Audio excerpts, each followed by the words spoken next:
It's about time we rip the Band-Aid off and talk about the Sun Devils' recent loss and one of the worst losses in recent memory to Fresno State last Saturday on this edition of the Locked On Sun Devils podcast. You are Locked On Sun Devils, your daily podcast on the Arizona State Sun Devils, part of the Locked On Podcast Network, your team every day.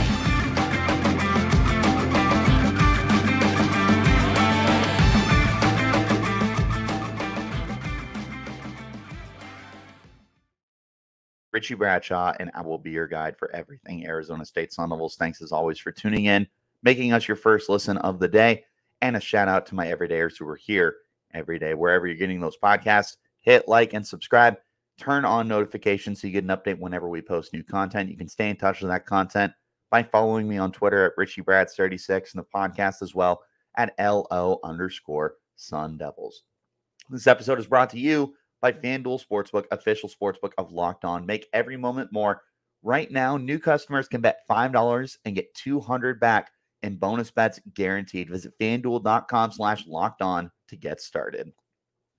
First of all, apologies for the late podcast. There was some stuff going on with some family. Got it all cleared up. No big deal, but took some time away. So we're back to Monday through Friday.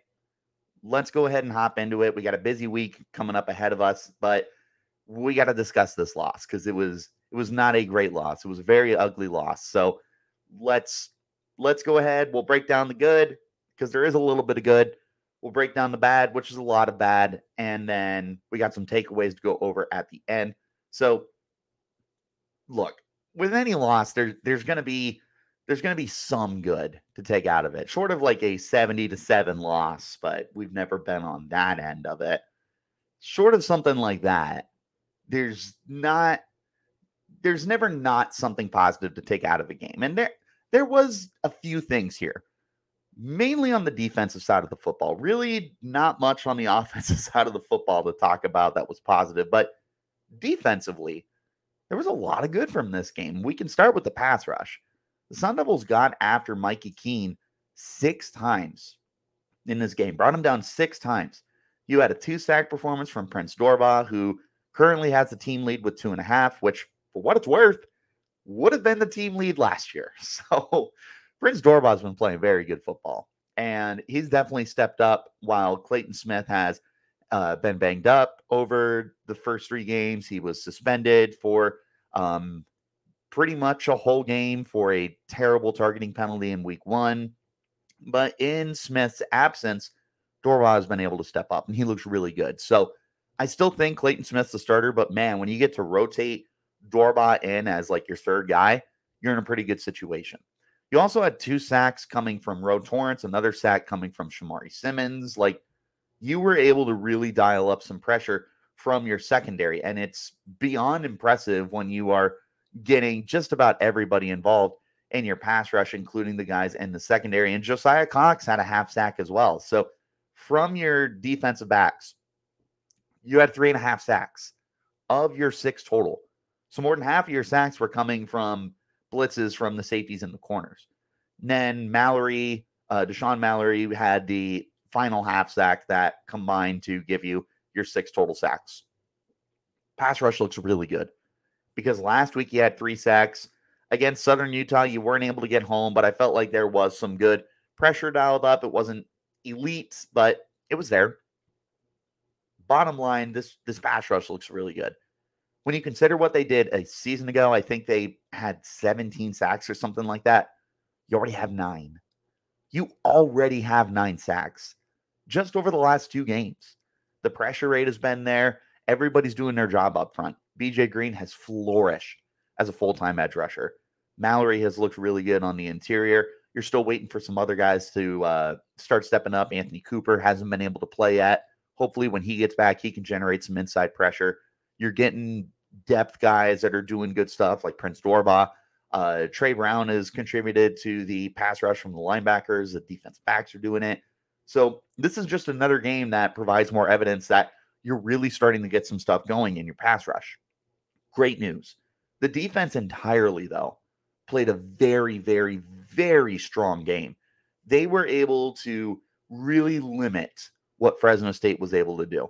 And on the surface, you're going to look at this game and you're going to see that Fresno State had 350 total yards, and they were they were just moving the ball consistently, and they had almost 40 minutes time of possession. But then you have to remember that the Sun Devils turned the ball over 8 times, and the Sun Devils continually gave the Bulldogs great field position for them to capitalize and score touchdowns, and they didn't. They did not score touchdowns consistently. They only had 2 touchdowns in this game. They had to kick, what's that end up being, 5 field goals? 5 field goals in a 20-0 final score. They had to settle for field goals 5 different times. And if my memory serves, they did not get a touchdown off of a single turnover. 8 turnovers. They did not get a single touchdown. They were settling for field goals because this defense stepped the frick up. They are playing out of their minds. Their hair's on fire. They're flying around the field. The only thing they haven't done is get turnovers. The Sun Devils have yet to record a turnover on the year, which is baffling, honestly, when you consider everything else that they're doing so well. But man, is this defense doing its job right. Brian Ward was absolutely a perfect hire. I hyped him up all offseason long. This was by far my favorite assistant coach signing.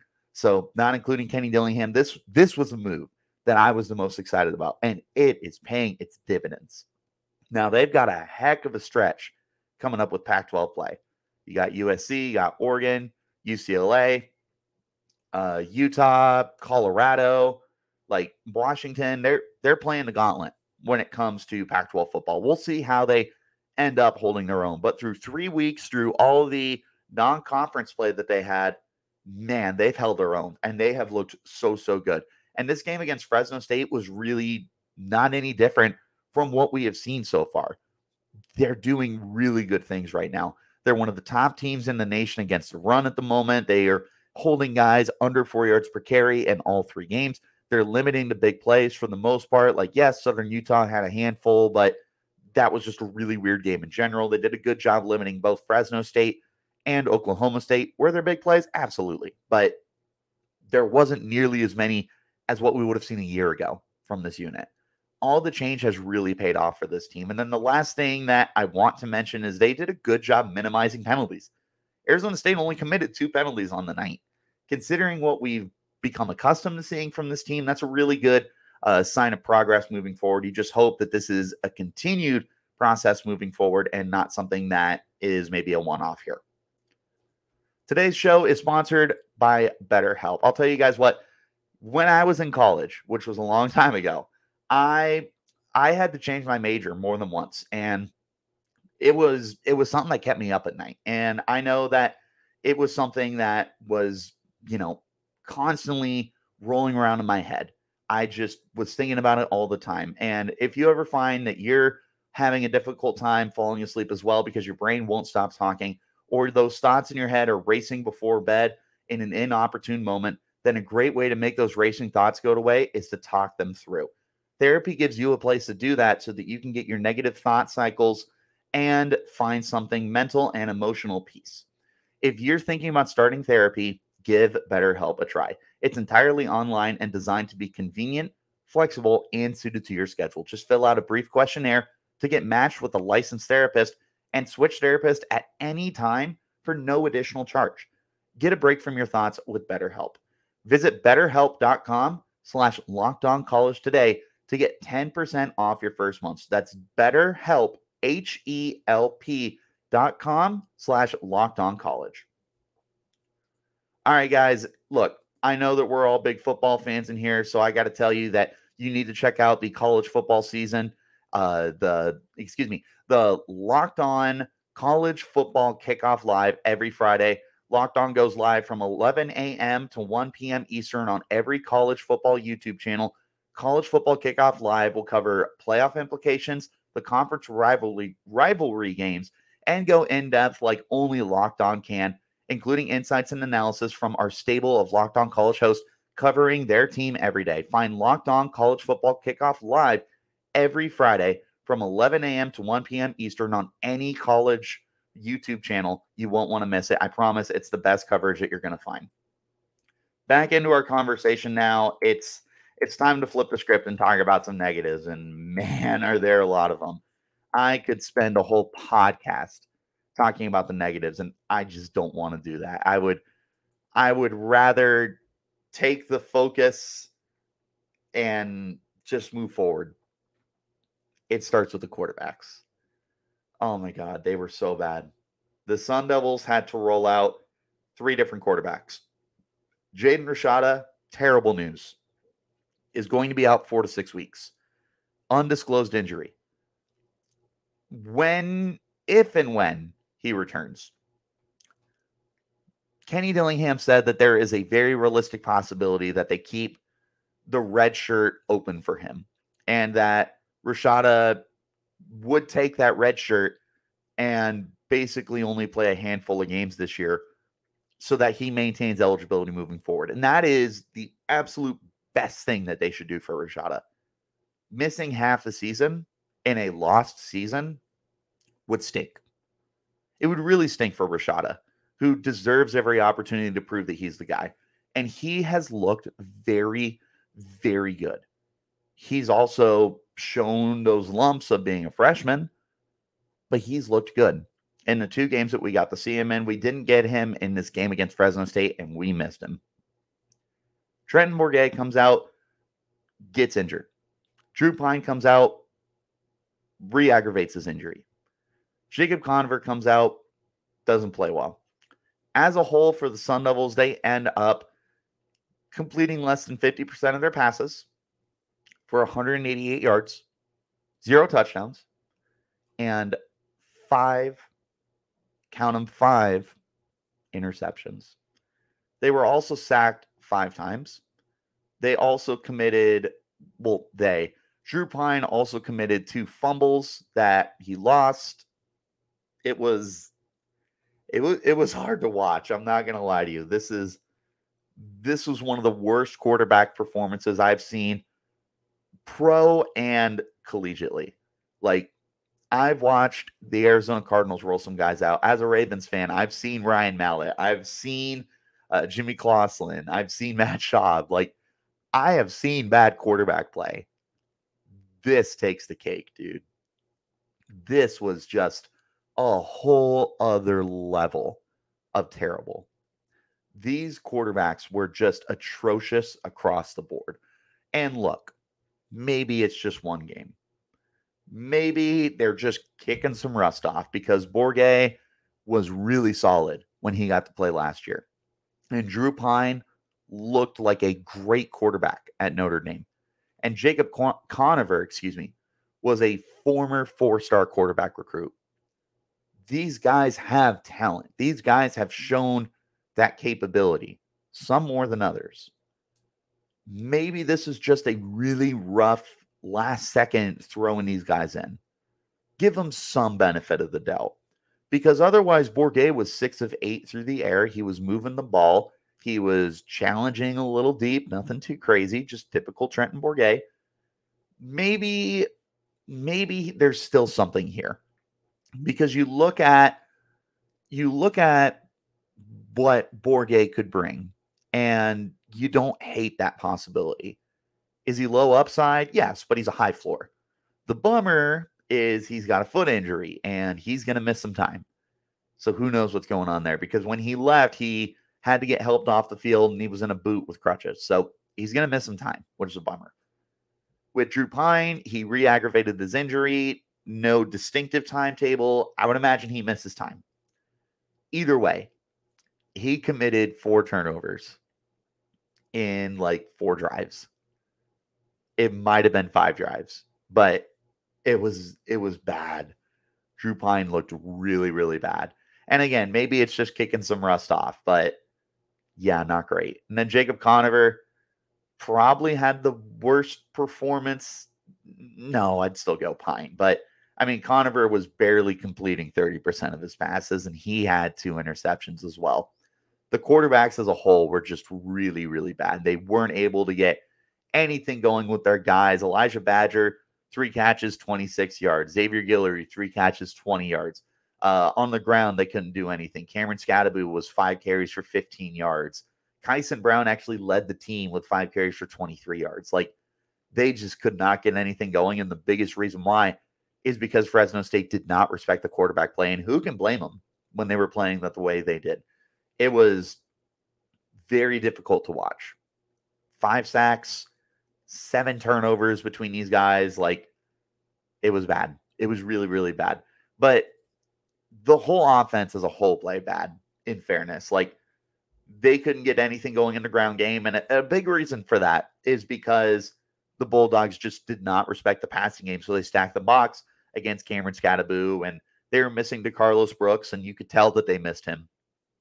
They just couldn't get anything going. 27 carries, 42 yards. And look, of those 27 carries, 6 of them were sacks, but it doesn't matter, man. They were not doing anything on the ground, whether or not you take away those sacks. It was bad. It was really, really bad. The offensive line struggled. I felt they did the best that they could, especially when you consider all the injuries that they're taking right now. They're missing their top 2 starting tackles. They were thin at guard. They're going through some stuff right now on the offensive line. It was really tough, and they just couldn't get anything going with their pass catchers. It wasn't to the fault of Badger. It wasn't to the fault of Guillory, but they weren't able to get those guys involved. Melquan Staval caught 1 pass for 31 yards and got injured. Really tough to see. Bryce Pierre looked good. 3 catches for 35 yards. Could not get him involved consistently. Nobody on the offense was involved consistently. The offense as a whole was just atrocious. And again, injuries play a part of that. Having to go to your 4th-string quarterback is going to be a part of that. But the bottom line is this was just a really bad performance, which led to the massive discrepancy in time of possession for the Sun Devils compared to Fresno State. The Sun Devils possessed the ball for 22 minutes and 54 seconds offensively. Fresno State possessed it for 37 minutes and 6 seconds. That is really about as bad as it's going to get.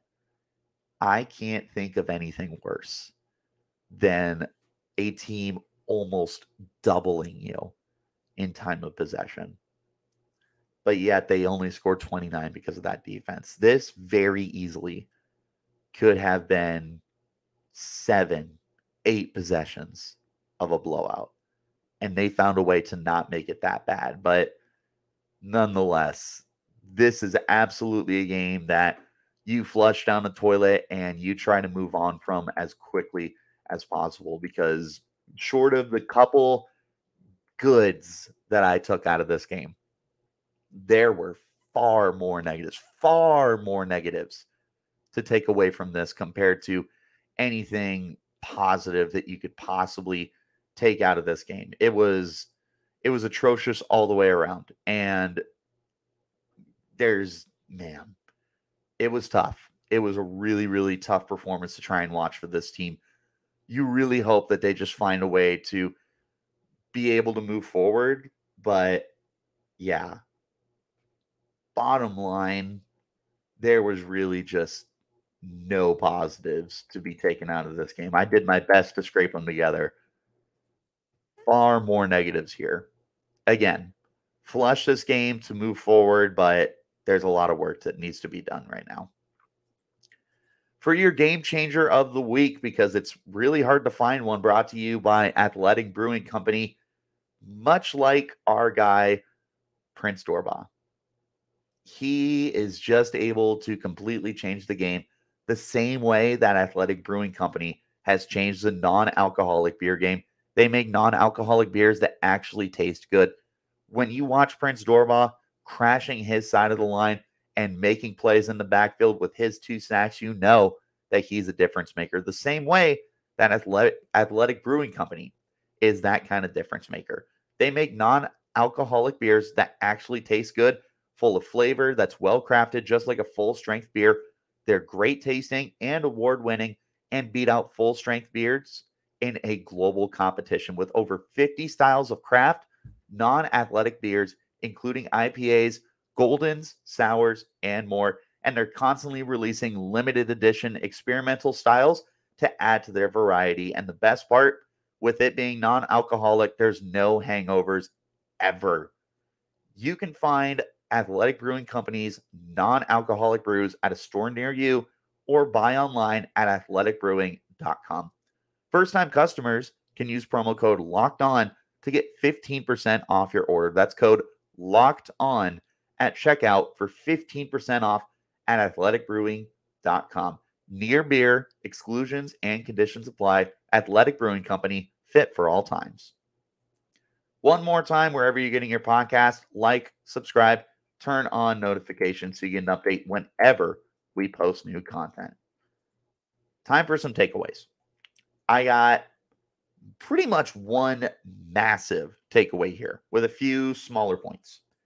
And that is, it's a rebuild. Over and over and over and over and over again. Reminder, it's a rebuild. This is a team that is trying to figure its stuff out right now. And there's a lot to figure out between the quarterback situation to the offensive play calling to just a new culture in general. The defense being left out there. The special teams has been quality. You're waiting for... And no, I won't even put it on the special teams. They're getting good returns. They're making field goals. You do need better production from your punting. Josh Carlson is not been it. There's a lot that needs to be fixed right now. There's a lot of bad that's going on with the Sun Devils. The most important thing to remember, though, is this is a rebuild. This is a team that is trying to figure it out. From quarterback to offense, to defense, to coaching, all of it is a massive rebuild, you guys. There's a lot of stuff that's going on here. And it is not going to be an easy fix by any stretch of the imagination. That's the most important takeaway that I can bring for you guys. It's tough to watch. 100% tough to watch. And nobody blames you if you don't watch. I truly mean that. As much as I want to tell you guys, get to the games, turn on your TVs, watch the full 60 minutes of football, I get it. There's going to be a lot of you that don't want to do that because it's hard to watch sometimes. I get it. I truly do. I still implore you guys to do it. I still encourage you. Go to the games, tailgate, sit at your local bar or sports bar, same thing. Turn on your TVs at home, stream it on your phones, on your tablets, whatever. I encourage you guys to do that. But it's more than understandable if you can't bring yourself to do it. We are in the midst of a rebuild, and not even a year one rebuild. This is year zero. This is year zero of this rebuild. I don't think they're going to be competitive next year. Not with what we've seen right now. You really hope so, right? You hope that they can turn it around. Maybe recruiting starts to kick up a notch. Maybe the transfer portal yields some really good guys that you can bring in and get that ball moving a little bit quicker. But the reality here, this is a massive, massive rebuild. There's a lot of changes that need to be done.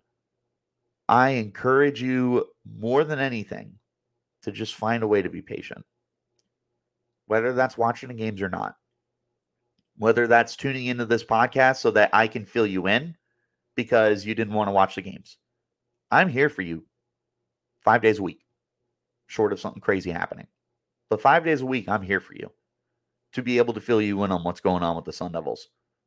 Tune in, guys. I'm trying to give you a unbiased look of what's going on with this program because I know that a lot of you guys are going to be struggling to want to commit, and it's very understandable. Do your best. Tune into the podcast. I'll give you guys what I got. Find other sources as well. There's plenty of places that can fill you in. But this is year zero of a rebuild. There's a lot of stuff that's going on. There is trouble brewing with the quarterback. We might be seeing a change of offensive philosophy when it comes to play calling. For all we know, Kenny Dillingham could be taking over, which might be a really good thing. I don't know if we win another game this year, but if we do, we're going to celebrate it big time. I don't care if it's against Cal. I don't care if it's against USC. If we get another win this year, we need to celebrate it.